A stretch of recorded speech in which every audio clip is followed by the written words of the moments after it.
Thank you, ma'am.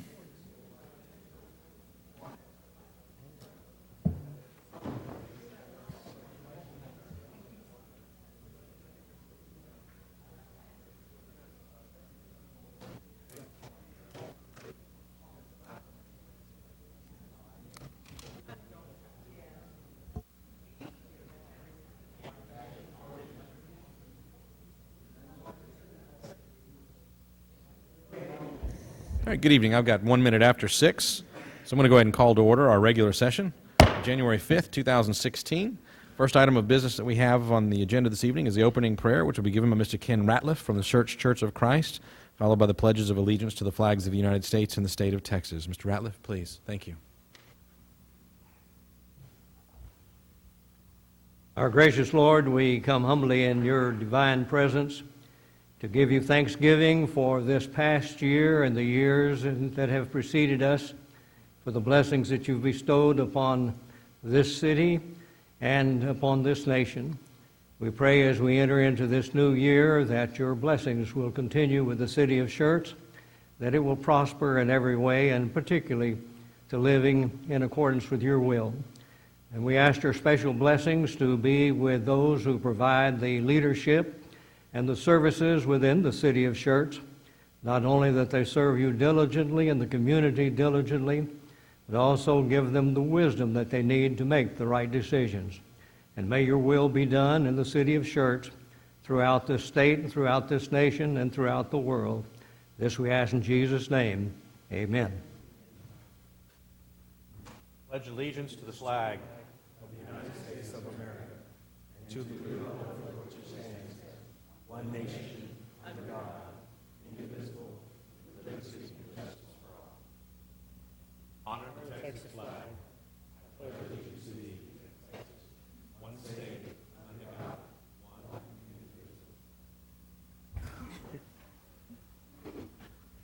indivisible.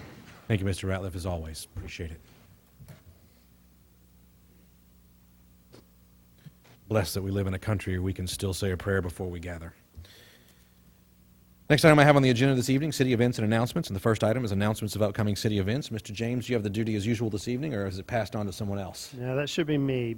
Just one bit of information for y'all.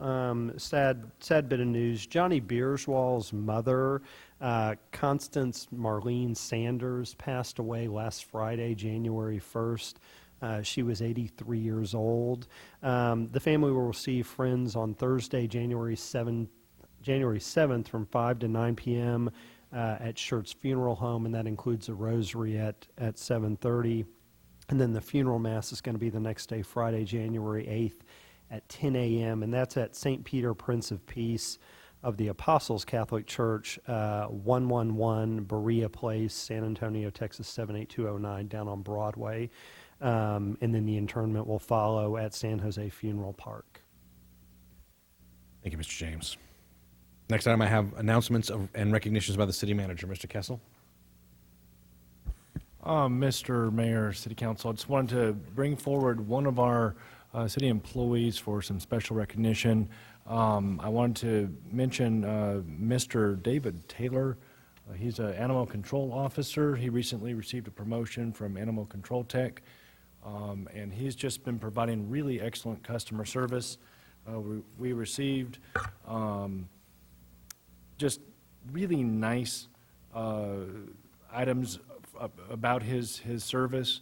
I wanted to pass on a citizen called about an aggressive dog, and just he took care of everything with that particular situation. And then the citizen wrote that he was very professional, extremely pleasant, and just that's kind of a very typical thing that he's providing in our community.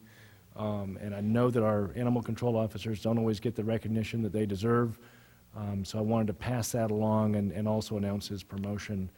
So if you see Mr. Taylor, give him a kudos and say thank you for the good work that he's doing for our community. Thank you, sir. While we're still under city events and announcements, I don't think any of us is unaware that on Christmas Eve, our friend Henry Gutierrez, who owns Bear Waste, was taken from us. And I wonder if you'd join me in standing just for about a minute in his memory.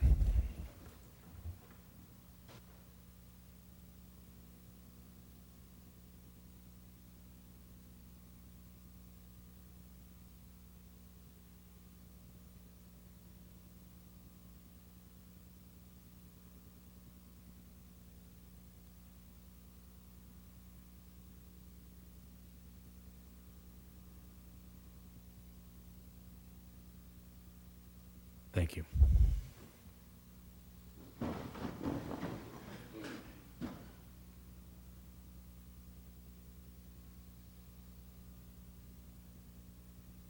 Next item they have on the agenda this evening is presentation of a plaque and proclamation to homeowners, Mr. and Mrs. Richard Campbell, whose property has been named as a landmark property. Mr. James or Mr. Verts, there you are.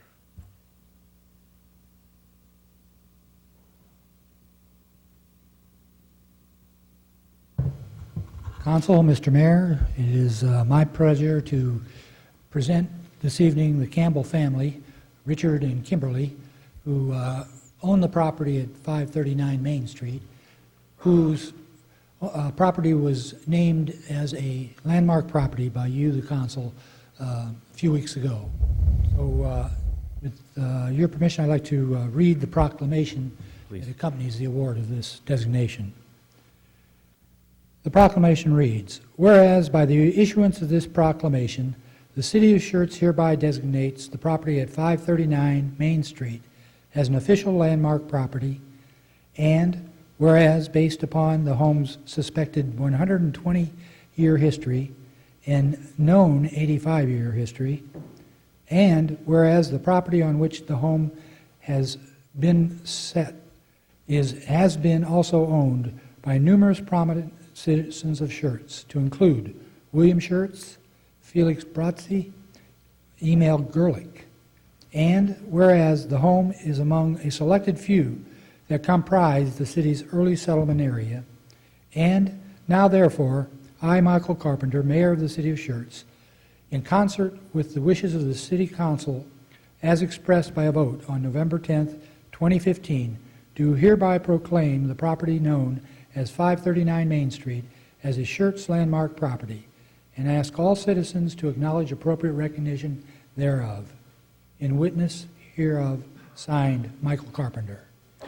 So with that, I'd like to have you, Mayor, present the plaque to the Campbell family.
Also, before I go on to the hearing of residents, I want to recognize Commissioner Wolverton. Commissioner, thanks for joining us this evening. It's a pleasure to have you with us as always. Thank you. All right, next item that we have on the agenda this evening is the hearing of residents. And first up this evening is Sandy Wheeler, 1508 Red Oak Cove. Sandy? Good evening. I am here because I understand the city has implemented a trap, neuter, and release program for cats in the area. And first you have to understand I'm a cat lover, but I'm a responsible cat owner. And I understand that, which a lot of people don't realize, is that cats are not a native predator in the United States.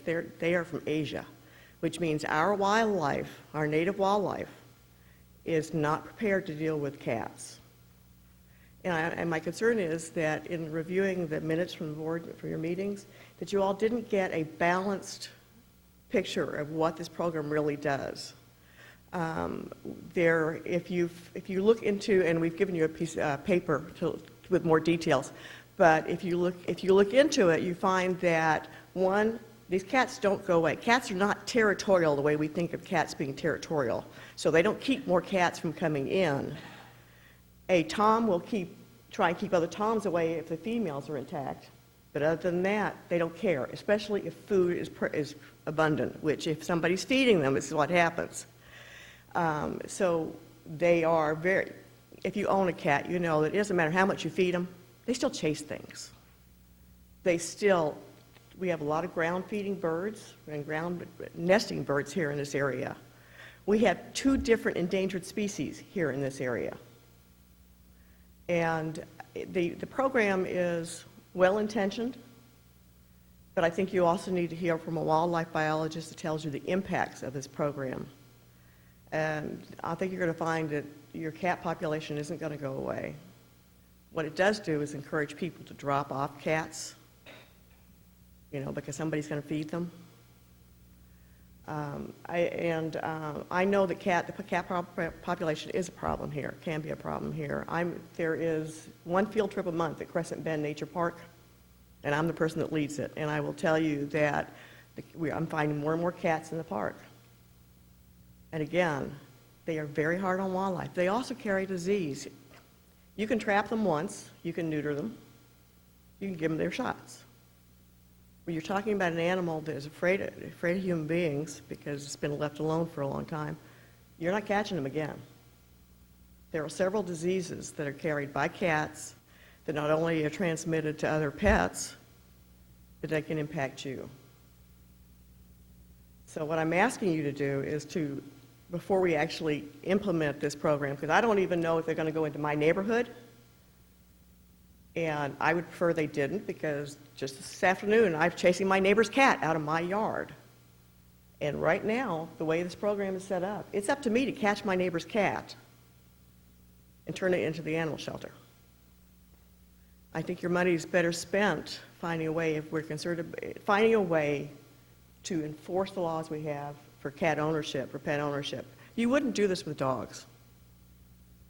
And that's a warning. Would you let dogs out like this? So what I'm asking is, would you please do further consideration? Thank you, ma'am. Next up is Gordon Green. Gordon? It's my spouse that just spoke. I'm going to talk to you from my experience with a similar program. I'm the Director of Facility Management at Texas State University, where I've worked for 11 years, retired Air Force. We implemented a program about 6 years ago. Gave it a good college try at a university, and we just stopped the program this year because the cats had become a nuisance. They become a health risk. They were getting into buildings. We were finding that cats were urinating on air handlers, so we'd have the smell of urine throughout buildings. It's just not a program that works. Initially, you'll have a lot of volunteers that want to help out. They're gung-ho. But eventually, they kind of peter out, and what you're going to find is that more people, irresponsible owners, we're cat owners, and have several. And what you find is people initially they go out and get a cat, okay, the newness wears off, the cat's a problem, they don't like changing the cat litter.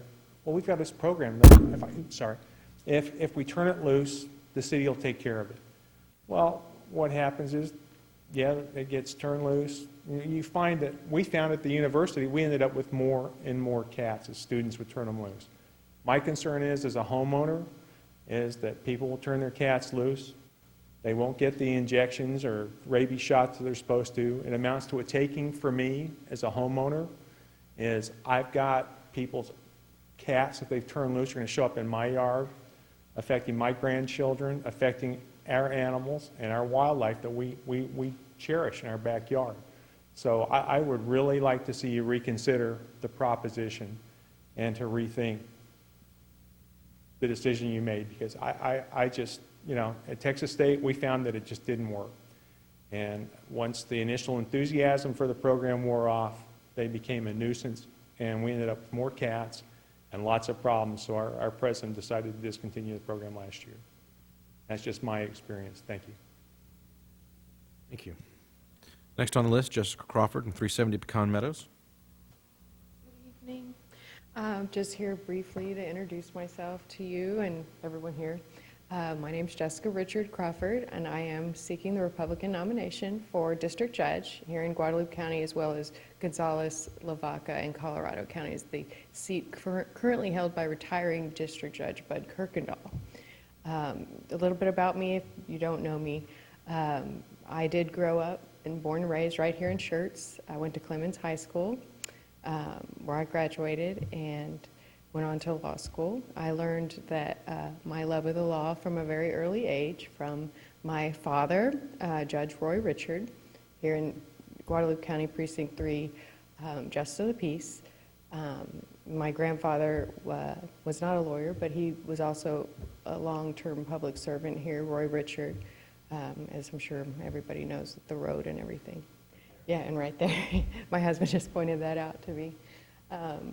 But so I went to St. Mary's School of Law, graduated back in 2007. I started my career as a prosecutor with the Bexar County District Attorney's Office, where I gained a whole bunch of trial experience in criminal law. I now work for the City of New Braunfels as one of their in-house city attorneys. I'm their lead municipal court prosecutor. I have a merit certification in municipal law. So I have a wide variety of experience, as well as I've been a career prosecutor. I'm married to a police officer. We live in New Braunfels in Guadalupe County at this time. And I'm just a constitutional conservative. I hope to uphold the values and traditions of this community, as well as all of the residents in Guadalupe County. And I look forward to any support that you all could provide me, as well as the citizens of this great city that I love and am proud to call my hometown. So thank you very much for your consideration and time, and God bless. Thank you. And then last this evening, Carol Bowers. Carol? No? No problem. We won't make you speak if you don't want to. It's all good. All right, if there's no one else, then it's on the list. We'll go on with our agenda here. All right, the first item that we have following is the consent agenda. Item number 1 on the consent agenda, minutes, approval of the minutes of the regular meeting of December 15, 2015, and ordinance number 15S43, zoning case 2015-007. An ordinance by the City Council of City of Schertz, Texas, amending the official zoning map by rezoning an approximately .5086 acre tract of land from Neighborhood Services District, NS, and Manufactured Home Subdivision District, MHS, to General Business District, or GB. Gentlemen, any of these, either one of these two that we need to take out and discuss individually, or are we good to go on consent? Hearing nothing, is there a motion to approve the items on consent? So moved, Mr. Mayor. Second. Motion from Mr. Edwards. I have a second from Mr. Thompson. Any other comments or questions from council? Hearing none, then I'll call for a vote. Aye. Aye. Aye. Aye. Aye. 5 ayes and no nays. The motion carries. Next item they have on the agenda this evening, we have the ordinance 15S44, or SUP 2015-002, an ordinance by the City Council of the City of Schertz, Texas, zoning 853 FM 3009 Schertz, Guadalupe County, Texas, to allow a specific use permit for operation of a convenience store with gas pumps. And this is final reading. We've had first reading at a previous meeting. Good evening, Ms. Wood. Good evening, Mayor, Council. A Happy New Year to you all. Thank you. And to Mr. you. Kessel, everybody over there. So this item was actually taken from the consent agenda and put on the discussion items for action because we made one change to the ordinance itself based on a recommendation from the city attorney. So nothing about the development itself has changed, the site hasn't changed, nothing like that. But what we did do was we took the development of the property, which was in section 1 with the actual zoning of the property, and put it in section 2, and it allowed staff to make some minor changes. For instance, if a sidewalk is adjusted and it's not exactly like what's on the site plan, based on situations that can happen in the field, it would allow staff the ability to do that based on a recommendation from the city attorney. So that is the only change. Very good. Questions from Ms. Wood, gentlemen? Hearing none, is there a motion to approve ordinance 15S44? So moved. There were 3, but my right ear caught Mr. Azuz first. Is there a Second. second? I have a second from Mr. Edwards. Any other comments or questions from council? Hearing none, then I'll call for a vote. Aye. Aye. Aye. Aye. Aye. 5 ayes and no nays, the motion carries. Thank you, Ms. Wood. Thank you, sir. Next item on the agenda is a roll call vote confirmation. Ms. Dennis? Consent agenda items 1 and 2. Motion was made by Councilmember Edwards, seconded by Councilmember Thompson. Mayor Pro Tem Fowler voted yes. Councilmembers Azus, John, Edwards, Thompson voted yes. Motion passed. Item number 3, ordinance number 15S44 on final reading. Motion was made by Councilmember Azus, seconded by Councilmember Edwards. Mayor Pro Tem Fowler voted yes. Councilmembers Azus, John, Edwards, Thompson voted yes. Motion passed.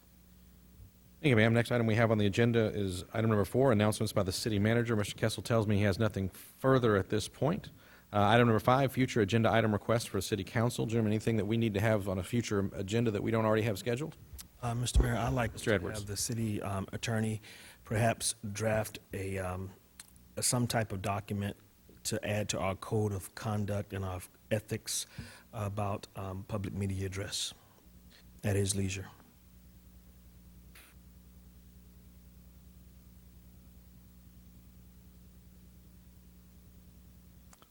Why don't we do this, Ms. Brenda? Why don't we, for our next available meeting, have an agenda item generally for discussion and potential action with regards to our rules of procedure and our code of conduct and ethics. That way, anything we need to discuss at that time can be covered, not just this single item. And we'll start from there, and then we can give any direction necessary to the city attorney or to staff. Is that okay, Mr. Edwards? Very good. Anything else, gentlemen? Yes, Mr. Mayor, I have John. 2 things that pertain to promoting the economic development here in Schertz. The first one is to take a look at our tree mitigation ordinance in order to ease the financial burdens on the sellers and purchasers of property. And the second one is like staff to take a look at crafting an ordinance that would address the issues of extending the responsibilities of inspections to the engineer of record for professionally engineered projects. And I spoke with Brian James on both these, and he said he would be ready in 3 weeks. So, Mr. James, you can get with Ms. Brenda and We'll do it on the 26th. okay, and staff will be able to bring some items forward on that. Yes, 3 sir. weeks. Yes, Okay. Very good. Anyone else? All right, if there's nothing else, we're going to go to item number 6, announcements by the mayor and council members, and we'll start with Mayor Pro Tem Fowler. Jim? I'm just glad everybody made it through the holidays. I'm glad to see you all here safe.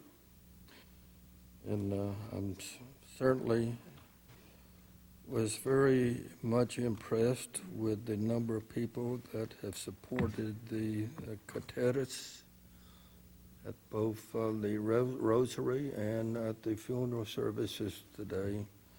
It showed that man had a lot of friends. And that's all I've got. I have nothing, Mr. Mayor. The city of Kirby has contacted me and asked if I would be a part of the Martin Luther King Day Parade that they have the 16th, which is prior to the holiday.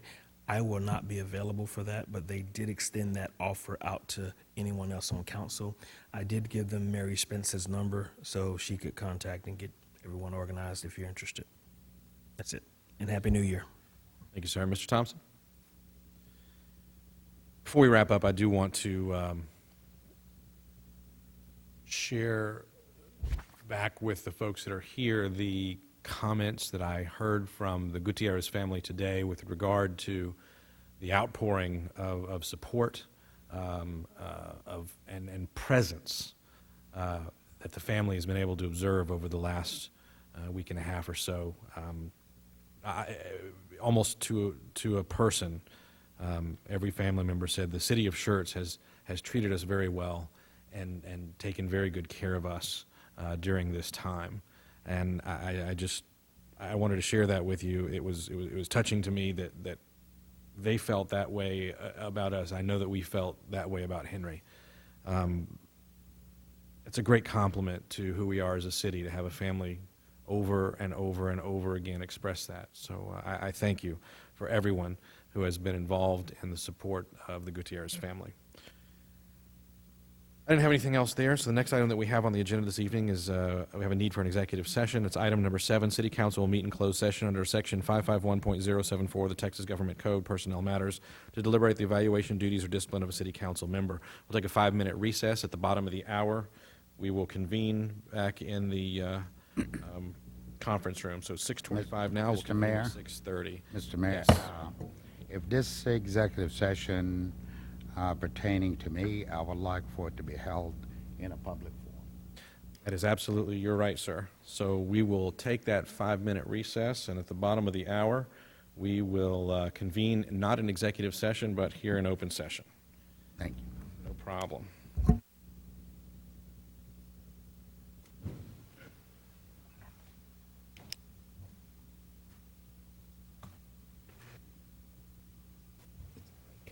It's a small break, Jim. Yep, yep.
All right, let's go.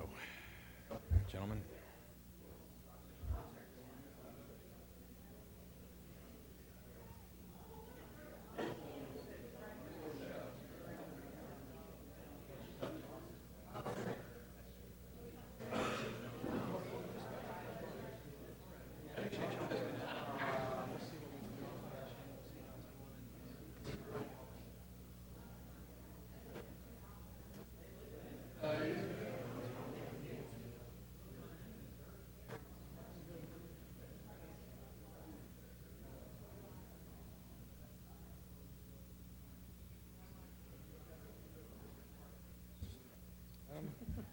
I got to lay down some ground rules first. Thank you. I probably should be drinking water instead of coffee. 2, 3, 4, 5. All right, I've actually got 6:35. That's a few minutes past when we said. We'll reconvene in open session at this time. We will proceed with item number 7, but we will proceed in open session. Since we are proceeding in open session, I'm going to limit debate to 24 minutes. Each member of the council will be limited to 4 minutes for their conversation and comments. I will be the timekeeper. It may take me a second to record time as we go before I recognize the next speaker. Please be sure not to interrupt another speaker. Please follow closely the rules of our procedure, and things should go well and smoothly. So that said, anybody in particular that would like to start us off this evening? Gentlemen? Mr. Mayor? Mr. Fowler. Start it off. Again, when I looked at this executive session statement, I was wondering if it had something to do with Mr. Asus, but whenever I reread this, in the last part it says the duties and disciplines of a city council member, not specifically by name. So I think what this whole executive session should be about, if there's some events that have taken place that we can use for lesson learned for all of us, because I know there is some discussions about the First Amendment right, and maybe there's some difference between freedom of speech as given to the general public versus what happens whenever you become an elected official. And if it should be, I would think all of that would be very beneficial to us as we have this session, because I think it would help us all to understand maybe what the limitations are on what we can and cannot say in certain situations that do not deal with the policies of the city. And that's all I have, sir. Mr. Edwards, you had asked as well. Yes, sir. Mr. Mayor, we've been given a position to belay public trust, and not only trust with the public, but also trust amongst each other as well as our staff. I think it's extremely important that we walk delicately with the information and the trust that we've been given, and we handle that with great care. So with that being said, I'd like to proceed further with talking about, just as Mr. Fowler stated, what are some of the lessons that we've learned from this, and how do we go forward? And I do believe that this is the first in Schertz history, if I'm not mistaken, Mr. Mayor, of us having an executive session openly. Am I right or wrong? I do not know the answer to that. Okay. So again, even as we discussed at our team building retreats, it's all about trust, and that's where I think the issue lies. It's about the trust. So I have nothing else after that, Mr. Mayor.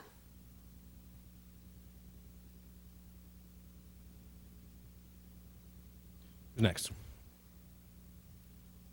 John? I guess I would just like to make a suggestion in this matter. Luckily, this doesn't happen very often where we have this type of situation, but it is very emotional. And many of us know these people personally. But I would suggest that we basically let the police do their job. And the chief can delegate who he wants or himself to make the public comments and give out the information that they feel necessary. And we need to just kind of stay out of it. That's it.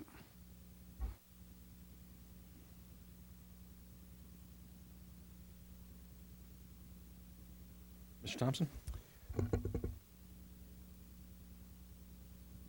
When homicides occur in the city, there is a pattern that has been handed down in the brief time since I've been a city council member. City Manager Kessel has emailed, and in the email has directly stated that no comment should be made about the specific case, and that all comments should be directed towards the city. All questions about comments directed towards the city. That was the pattern. Mr. Kessel indicated that I would be receiving a phone call from Mr. Wade, which did occur. In that phone call, when Mr. Wade identified that Henry had been the one who was the victim of a homicide, I was dumbfounded. But again, Mr. Wade stressed that we as council are to not comment on the case, on the specifics of the case. I presume that Councilman Zaz received those same instructions, and when a councilman violates the trust given to him by the city, and then speaks publicly so that others in the city hear his comments on the case. There are enough people in the city of Schertz who are familiar with our code of conduct that I receive questions from individuals, why? What happened?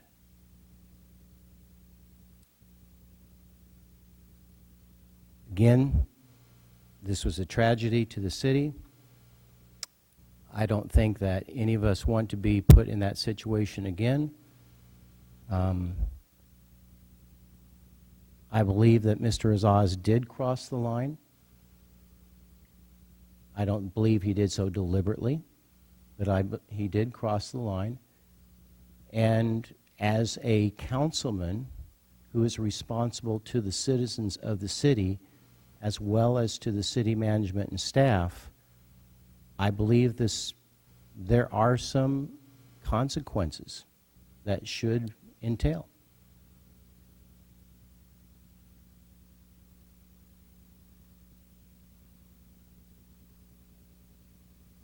Mr. Ziz? Mr. Thompson, they got it all wrong, sir. I don't know what emails you're talking about. You crossed the line by saying those words. Whatever I said, I'm going to tell you, folks, is exactly how this transpired. I got the call. I was in shock from Dudley Wade. I don't know what emails he's talking about that John Kessel instructed us. That's way after the fact. Or maybe he got some I didn't. What I said to the media, they seeked me. I did not seek them. It is my duty, and the only thing I repeated is what other media and some of our law enforcement have already stated. Simple. I didn't release no names, and I do have my freedom of speech and my rights. I did not cross the line. I did not jeopardize any investigation if there was any, and I don't understand where this is coming from. As you heard earlier, Mr. Edward wanted to put another ordinance. You heard earlier, Mr. Thompson got it all wrong. Everything he said have no facts. If he is comparing me to him and me crossing the line, that is all wrong, gentlemen and ladies. I tell you today, the city of Schertz is the priority when I walk through that door. I come up here and I'll do you the best job I can. I have no special agenda. I have no motive. I don't know what my colleague's motive is, but I'm ill. And a lot of y'all know the truth. But I did not cross the line.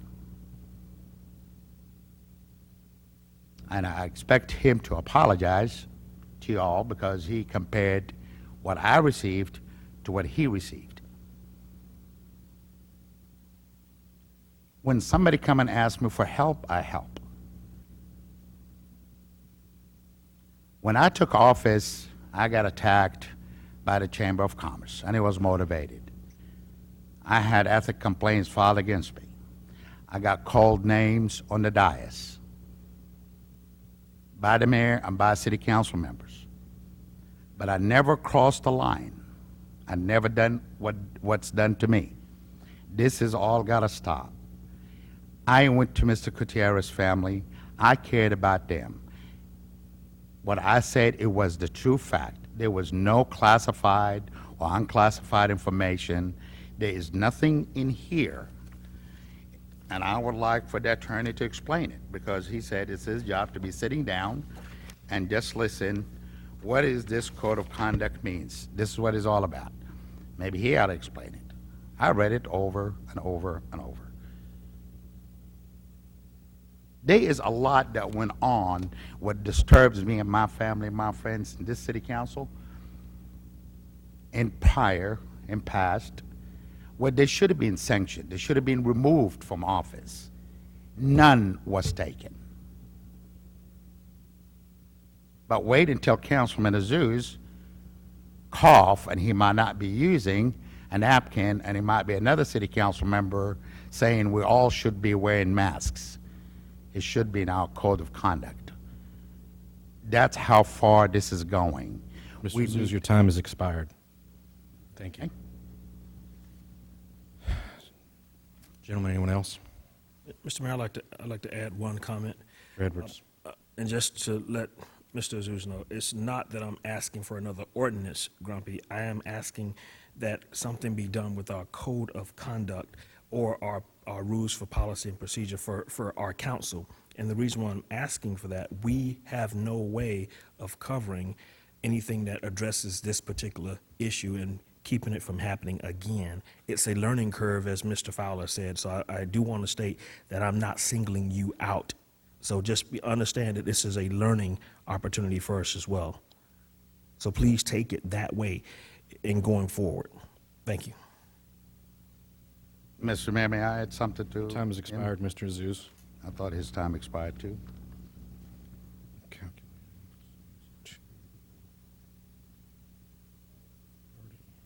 Mr. Fowler? In light of saying that we're looking for lessons learned, there's a specific things, and I would like to ask the police chief if he can respond to this. I've seen the video of things that you've said, and I know that everything that you mentioned did not come from the police department, but it was things that you heard. So I'd like to ask the police chief if the statements that were made on the video, were they all correct, or was there something that that was not exactly true? I'm not going to recognize the chief at this time, but any questions for staff I will certainly direct to Mr. Kessel. Mr. Wouldn't we have to have the video in order to even answer those questions? Hold on just a second. I'm going to let Mr. Kessel respond if he wishes. Mr. Fowler, I've spoken to the chief of police about this matter, and it's my understanding that there was information that was presented that was not accurate. I don't know the nature of that information or the degree. I also asked the question, was there anything compromised in the case as a result of that? I was told no, there was no compromise. And I hope that thoroughly answers your question. Well, to me, the lesson learned is that we're, in cases like this, and I think we've all heard different versions of what's been going on, and that it may seem logical, or it may seem, you know, that's the way that it happened. So I think the lesson I think needs to be learned is that there's a lot of things out there that may seem right, but it may not be entirely true. And so we have to rely upon a source that we can use before we go before the public and say things that, whether it's ransacked, or if it's, was it because it appeared to be something else, a struggle or whatever, that we need to rely upon a source within the city that we as city council should go to before we assume, any of us assume that Well, that sounds reasonable and sounds like it ought to be the truth. So that's, I think it's just a good reminder for us that we need to check our sources going, as we go forward. It's, and I guess the other thing that I would like to have an answer to is that I had mentioned in my opening statement. Mr. Fowler, your time has expired, sir. Okay.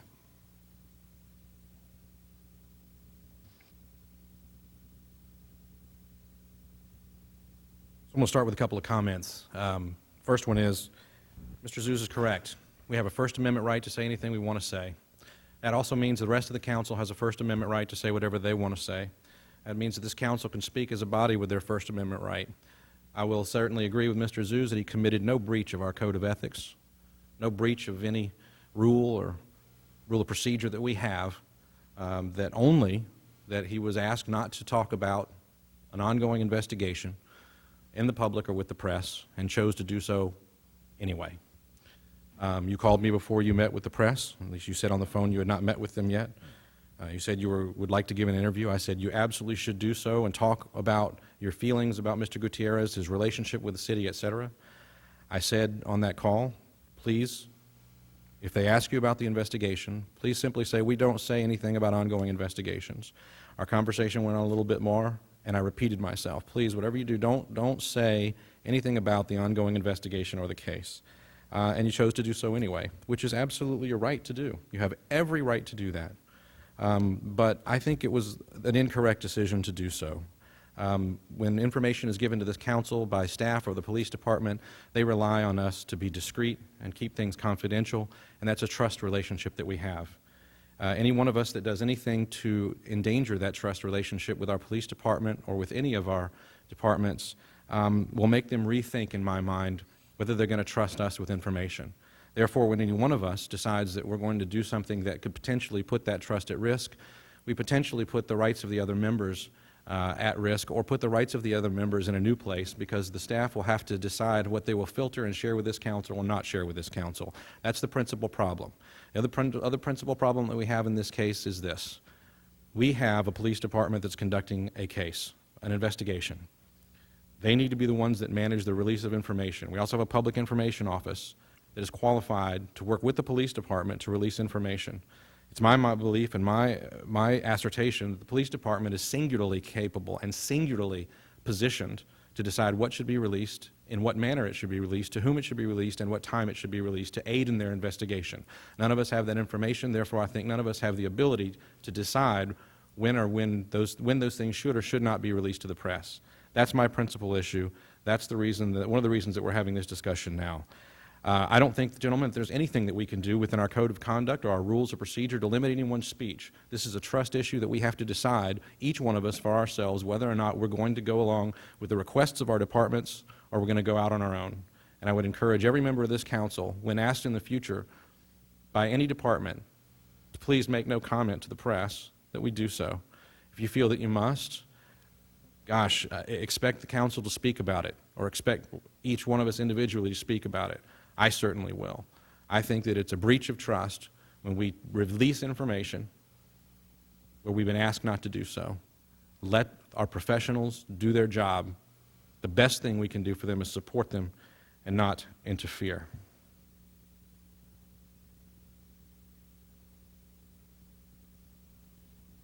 Mr. John, you have about 3 minutes and 19 seconds remaining. Anything else? Mr. Edwards, you have about 2 minutes and 30 seconds remaining. Anything further? No, sir. Mr. Thompson, you have 1 minute and 20 seconds remaining. Anything further? I've got about 32 seconds remaining. I have nothing further. Unless there is a motion to the contrary, our time has expired, and we will move on in our agenda. We're not reconvening into regular session because we've already held our discussions in open session. Next item that we have on the agenda is a roll call vote of confirmation. However, no vote has been taken, so that won't be necessary. And finally, the last item on the agenda is adjournment. If there's nothing else from staff or from council, And this evening, we stand adjourned. This is to answer your question. Wait.